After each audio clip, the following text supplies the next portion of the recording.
Good afternoon, everyone. We are now in day 3 of the Democrat-led government shutdown. The Democrats continue to recklessly hold the American people hostage over their demands to give illegal aliens free health care. Republicans are fully unified behind passing nonpartisan clean funding bill, the exact same bill that Democrats approved back in March to reopen the federal government. But those same Senate Democrats are now voting against this clean funding bill and keeping the people's government closed. I understand Democrats will have an opportunity very shortly here to change course, and we hope that they will. There are significant personal impacts on millions of Americans as a result of this current government shutdown.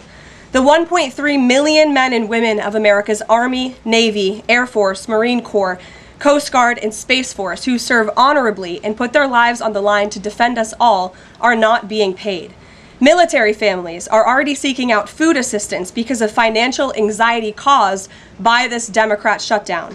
According to new reporting from the Military Times, staff members at the Armed Services YMCA food pantry distribution location near Fort Hood in Texas found a line of military families stretched around the side of the building yesterday at 5 in the morning.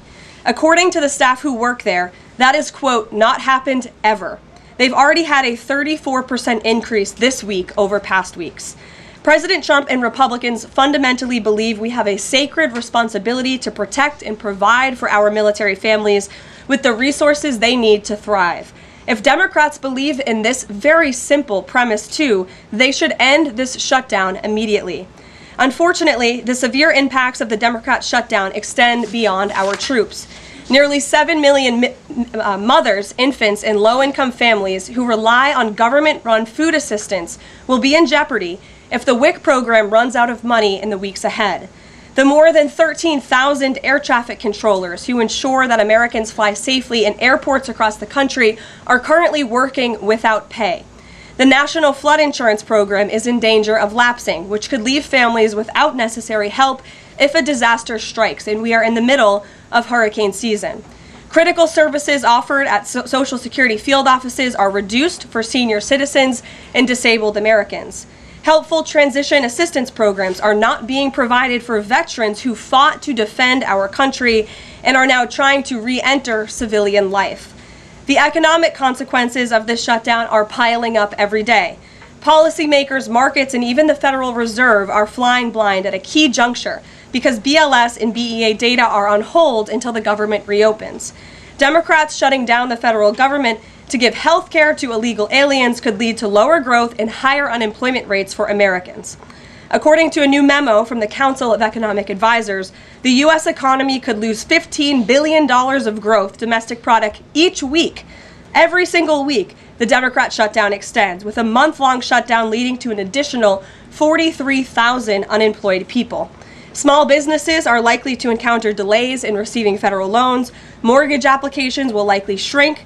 And just this morning, Business Roundtable, an association of more than 200 CEOs of Americans' leading companies representing every sector of the U.S. economy, put out a statement urging Congress to pass the clean CR that will once again come before them in the Senate floor in just a few moments. Quote, a fully functioning government is essential for American businesses, workers, and consumers, while policymakers continue working on a full-year funding package and other pressing issues. Again, that is a quote from the Business Roundtable. What's clear is that the Democrats' actions account to an intentional sabotage of our country and our people by shutting down our government. This madness must end. President Trump and Republicans are calling on Democrats to reopen the government immediately on behalf of the American public. All we need are 5 Democrat senators to do the right thing and to stop this shutdown. Call your Democrat senator and tell them to vote yes to reopen the government. On another matter, despite the Democrat shutdown, President Trump's efforts to make America safe again continue. President Trump believes that American cities should be the safest places on earth, and he is committed to making this a reality. We've already seen that President Trump successfully made D.C. safe again in only a few weeks. That same crime crackdown will continue to happen in cities across the country and is happening in Portland, Oregon. President Trump will end the radical left's reign of terror in Portland once and for all. The president has directed Secretary Hegseth to provide all necessary troops to protect war-ravaged Portland and any ICE facilities under siege from attack by Antifa and other left-wing domestic terrorists.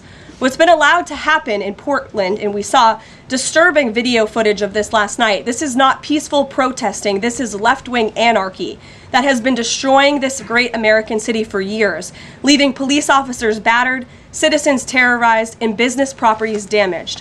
Since early June alone, Antifa terrorists have laid siege to the ICE field office in South Portland. These radical left-wing lunatics have violently breached the ICE facility by using a stop sign as a battering ram, hurled explosives and other projectiles at law enforcement, repeatedly assault and dox officers, berate their law-abiding neighbors, and have even rolled out a guillotine in front of the ICE facility. And more people should be reporting on that. President Trump has sent federal law enforcement to protect federal assets and arrest those fueling this violence.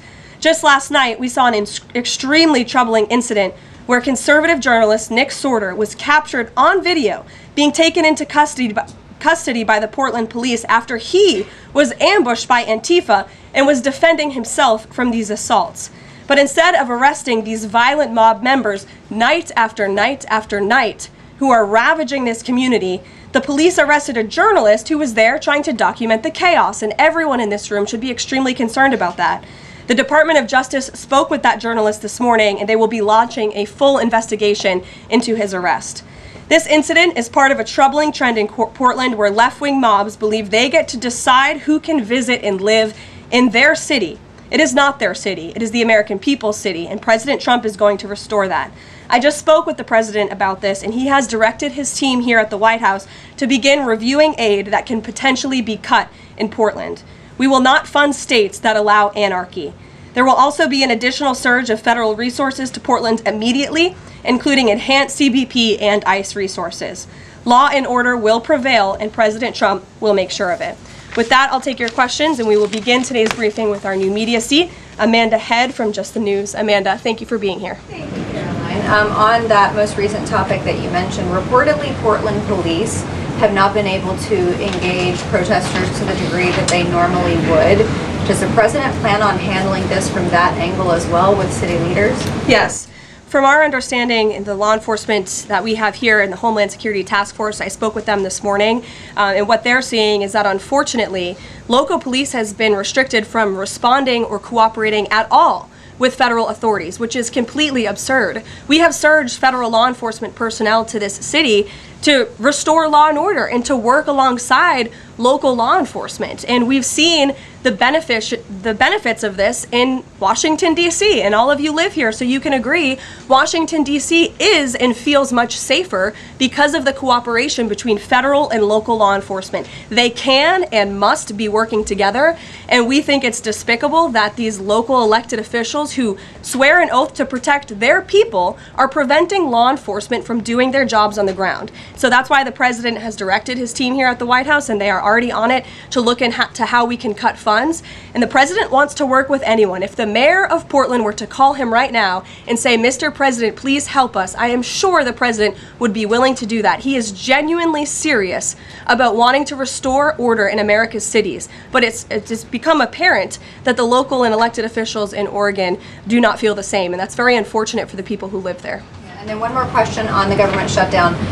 Should there be some type of scheduled layoffs to maybe entice Democrats to come to the table, like every hour another agency, another 100 pink slips? I'm sure Russ Vought has a list of folks ready to go.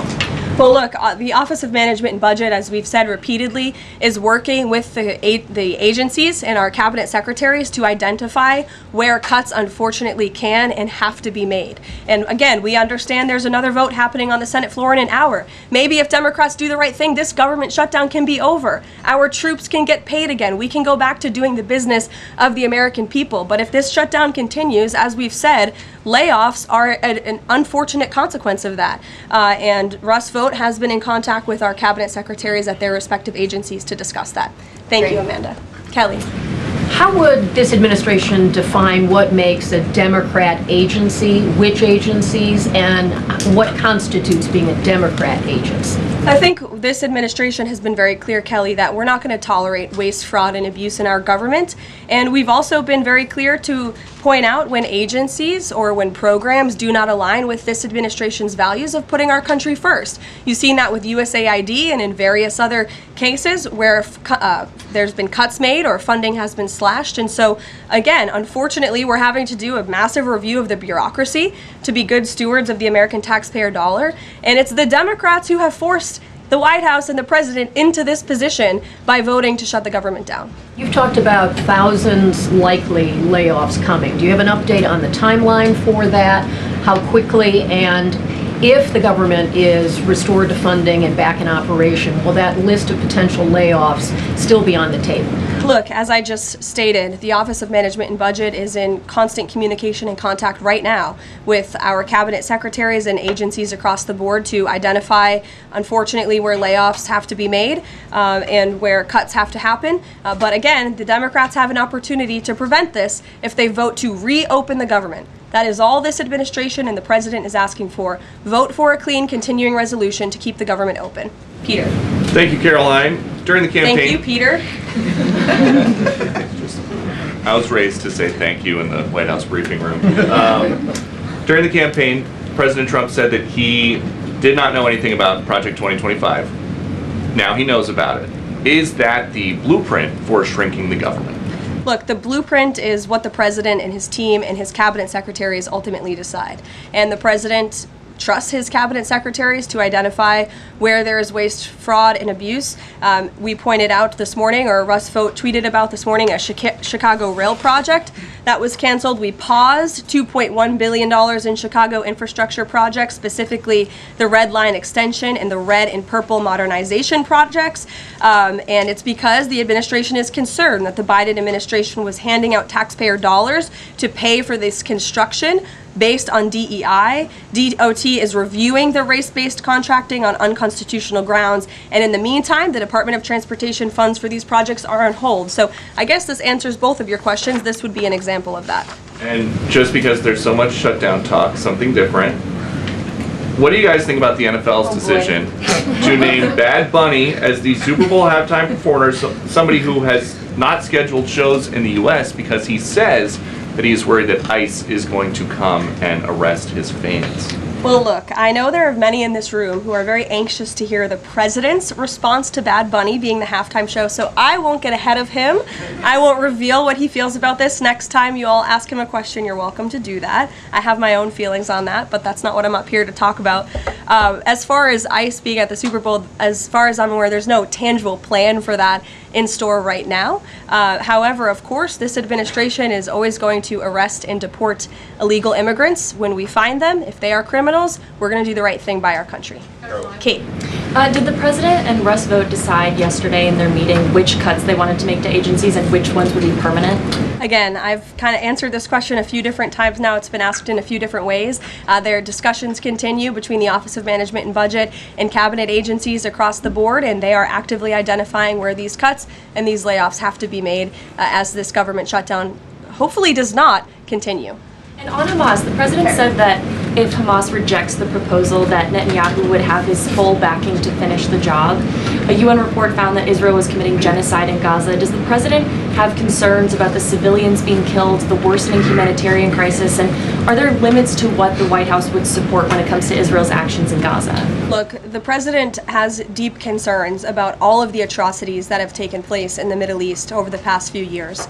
It's deeply unfortunate that he inherited this mess from the Biden administration. If you all recall, under President Trump in his first term, the Middle East was on a pathway for peace and prosperity. There was the historic signing of the Abraham Accords. Israel was on a path to normalization between Arab and Gulf nations, and we hope that can continue. But right now, the president has made it very clear to Hamas that this is an acceptable and detailed proposal that they must accept, or the consequences are going to be very grave for them. And he has given them a deadline of Sunday evening at 6 p.m. When I was out here on Wednesday, I told all of you, I'll leave it to the president to make that red line, and he now has. I think the entire world should hear the president of the United States loud and clear. And Hamas has an opportunity to accept this plan and to move forward in a peaceful and prosperous manner in the region. And if they don't, the consequences, unfortunately, are going to be very tragic. Michael. Thank you, Caroline. Has the president declared war on international drug cartels? And if so, or if he will, does he feel he needs congressional approval?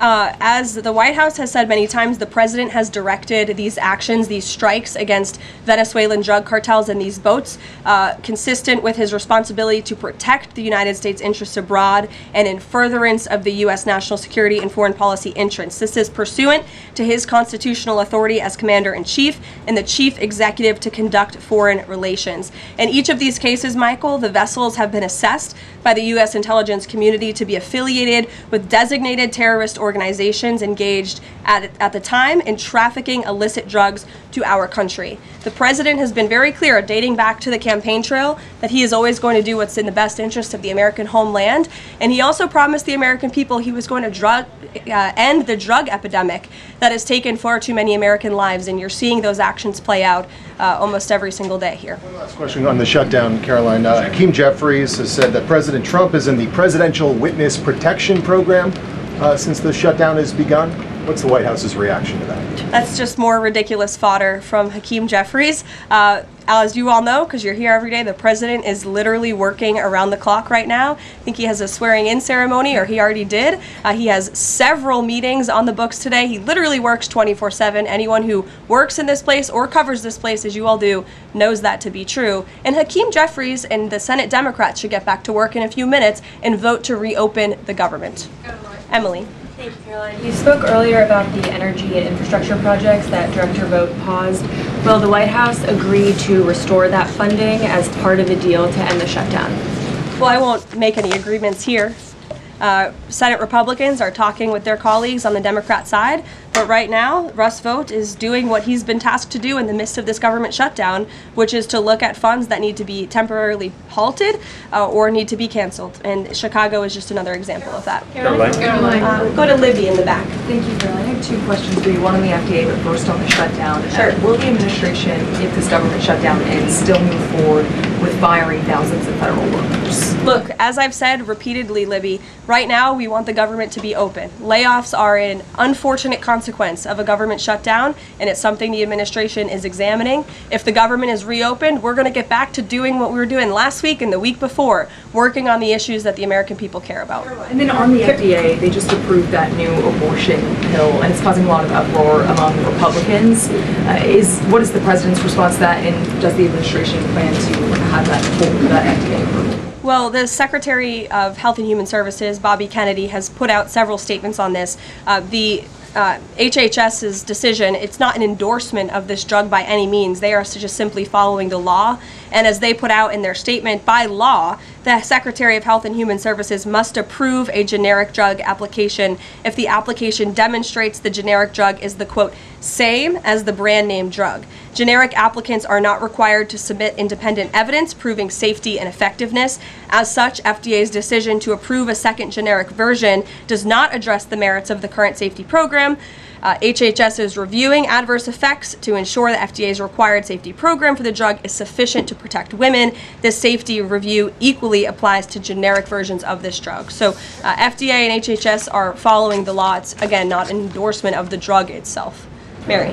Thanks, Caroline. Two questions on the shutdown. You've argued that these impending layoffs are necessary to keep essential services up and running, but that has never been the case in any previous shutdown. Even when the government was shut down for 35 days in Trump's first term, you've never had to lay off thousands of workers to keep essential services up and running.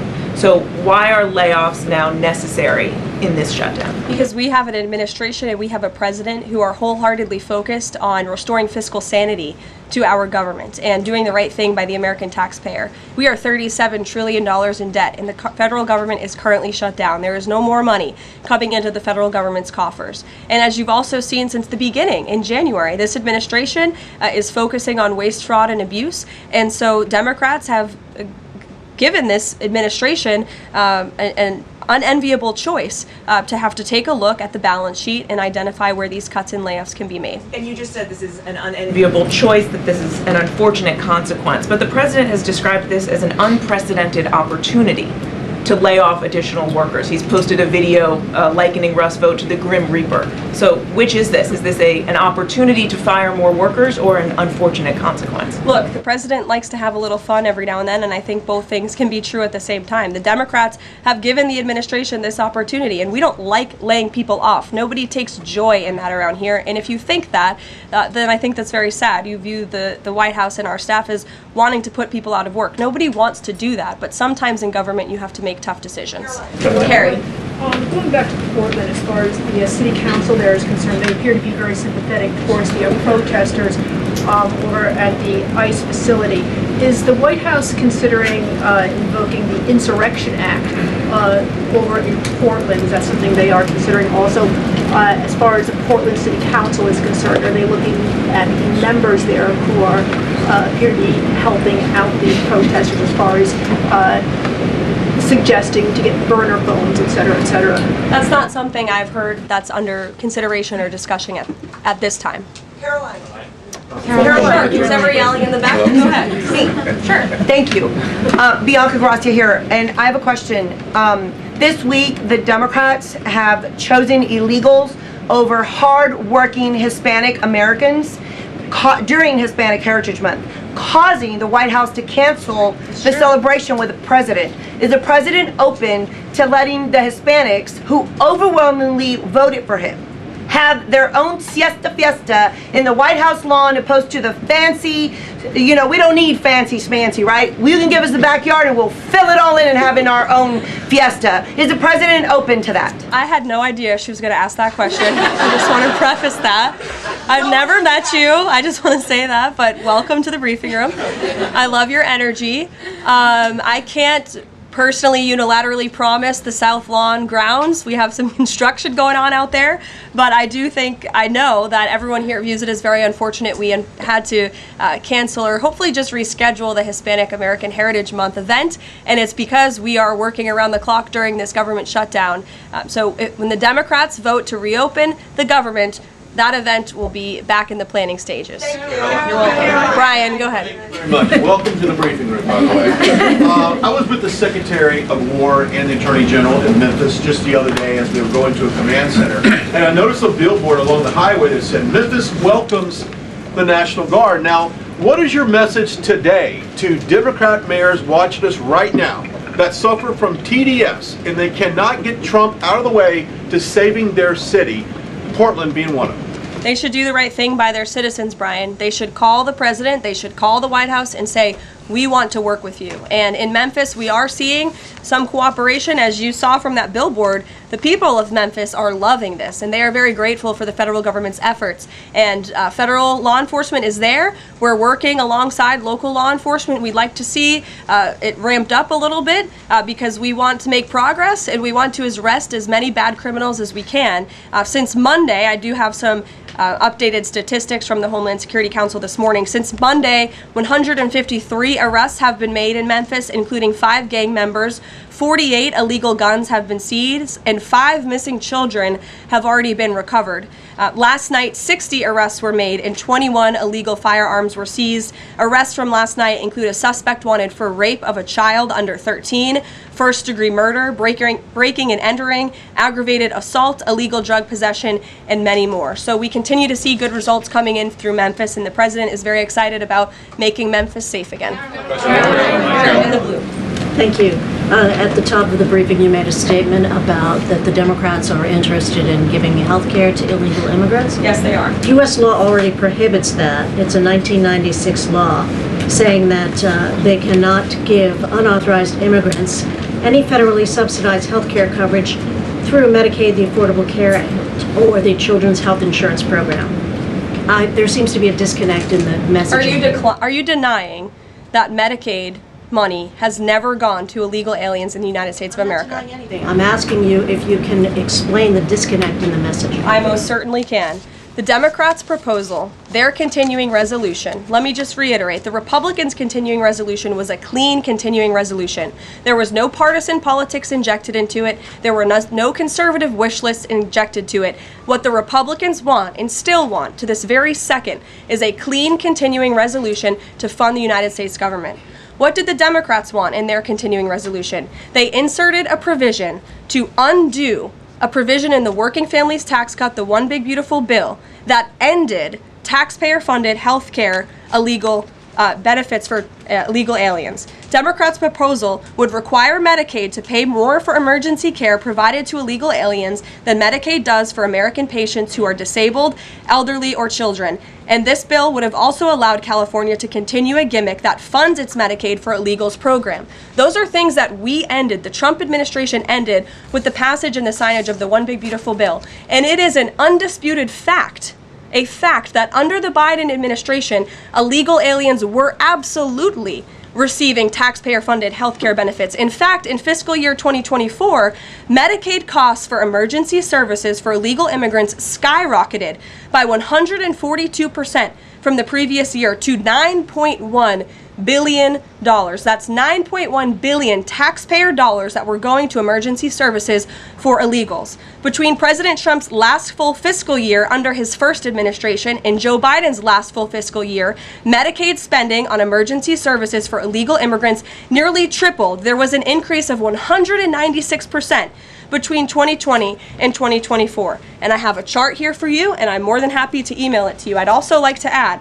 because some were asking dishonest questions yesterday about emergency rooms. In Southern California, according to healthcare professionals in 2023, under the Biden administration, Southern California's, quote, entire healthcare system was being bombarded with illegal immigrants and forcing American patients to endure longer wait times. In Denver, Colorado, the CEO of Denver Health stated that 8,000 illegal immigrants made 20,000 visits to the city's health system in 2023, leaving an uncompensated bill totaling over $10 million. So when a legal alien goes to the emergency room, who's paying for it? The American taxpayer. The Maine Safety Net Hospital in Denver had to turn away patients due to the massive influx of illegal immigrants into the community, and UC Health Hospitals in 2024 reported their system was under stress from an increasing number of migrants. As a result, according to the head of emergency departments and urgent cares across the hospital system, quote, access is impeded for everyone. These are healthcare professionals who dealt with this directly, and there's a lot more where that came from. It is an undisputed fact that Democrats want to give taxpayer-funded healthcare benefits to illegal immigrants, period. Ed. Yeah, thank you, Karoline. Is the president talking directly to Democratic senators to try and get their vote for a clean CR? The Senate Republicans are speaking directly with moderate Democrats. I understand those conversations have become very serious, and we hope positive in the right direction so that Democrats will do the right thing. I don't know if you saw overnight a refinery in California went up in flames. Is the president going to help the governor should gas prices spike, or could he help the governor? Look, I know the administration and the White House are aware of that situation that took place. I don't have any announcements for you, Ed, on that. Has the president seen the first draft of the commemorative coin that the Treasury is doing for the 250th anniversary? It has his face on it. Oh, I'm not sure if he's seen it, but I'm sure he'll love it. Kara. Thank you, Caroline. It's now being reported that former President Biden's DHS and TSA placed peaceful January 6 protesters and even Americans who refused to wear masks during COVID onto watch lists usually reserved for terrorists. Most of these people were not charged with crimes. Does the White House have a comment on the prior administration violating the free speech and due process of these Americans? And where is the outrage from the left that claims to stand for due process and free speech? And after that, I have another question about protecting journalists from Antifa. Sure. Well, Kara, to your first point, please send me that report. That's certainly very concerning. I haven't seen it myself, but if indeed that was happening, it's something I'm sure the Department of Justice and the FBI would deem worthy of looking into. Well, and journalists, as you mentioned earlier, are being increasingly attacked by leftist protesters. I was actually assaulted outside of President Trump's United Nations speech, and I think the White House is aware that a Portland journalist was almost blinded by an Antifa protester. This has been a problem that's gone on for years, and police often say that their hands are tied. Does the White House have a plan or plan on issuing a statement maybe discouraging this violence against journalists out on the street like me and so many others in this room? Well, I hope that my statement earlier in the briefing served that purpose, but of course we condemn violence against anyone in this country, and journalists as well, who are exercising their First Amendment right. And there have been so many incredible independent journalists across the country who have gone undercover within Antifa and really have come to understand how this is a growing domestic terrorism threat inside of our country. And I would encourage maybe some of you in this room to get outside outside the Beltway and go do some of that undercover investigative reporting, because it is really incredible what they found. I met with one of them in my office yesterday, and they're doing very dangerous work in difficult circumstances, and Antifa is a very violent group, as you've experienced and that many others in the media have as well. Christian. Yeah, thanks, Caroline. Following up on Libby, sort of on the other side of the abortion debate, has the president abandoned his campaign pledge to mandate insurance coverage for IVF services? No. Was there any update on that? We flew by that May EO deadline for the White House to produce a plan. I literally just read a statement from the Health and Human Services on for Libby at least. As far as IVF goes, I'll check in with our policy team and we'll get you some updates. And then on Russia, how concerned is the White House that the Russian Navy seems to be escalating its provocation of NATO allies? I'm talking, of course, to the several close calls they've had with the Danish military during the EU leaders meeting in Copenhagen. It's something the administration takes very seriously, and we are constantly monitoring it. The National Security Council here at the White House is in constant correspondence with our NATO allies, and the president speaks to many of them as well. Yes. We've seen a spate of gun violence in this country, both mass shootings. We've seen this Michigan church that was attacked, children being shot in pews in Minnesota. We've also seen politically motivated assassinations of Minnesota lawmakers, Charlie Kirk. Has any of this made the president or the White House rethink gun safety prevention in this country? Either red flag laws, I know that that was a conversation in the first Trump administration, or is there anything on the table right now on gun violence? Of course, this is an extremely pressing issue for the administration in our entire country. It's deeply alarming to everyone here, the violence that we've seen taking place all over the country, the assassinations that have unfortunately, tragically taken place throughout the last several months. There are many discussions about how to prevent such violence and how we can ensure that law enforcement has the resources they can on the ground to not only respond, but again, to prevent such tragedies from taking place. If there are red flags with an individual in a community, that they are treated as an emergency, a public safety emergency, not just, turn a blind eye to. There's many other things we can do, but the administration and the president has always also made it clear he's always going to protect the constitutional right, the Second Amendment constitutional right of Americans to own guns. Would you advocate for Congress to pass a federal red flag law? Right now, they just incentivize states financially to have red flag laws, but I know Lindsey Graham has worked on this as a Republican. There are some Republicans that do support this kind of gun safety legislation. I don't want to get ahead of the president on any congressional action or any suggestion to Congress on that matter. Andrew. Thank you, Caroline. Two things. First, to follow up on something you said earlier about hospitals treating undocumented or illegal aliens. Is it the administration's position that hospitals should not have to treat people who come into the emergency department who are not here legally? No, that's not our position. Our position is that it's completely unacceptable that the Biden administration paroled and encouraged an invasion of tens of millions of illegal aliens into our country and then promised them free health care.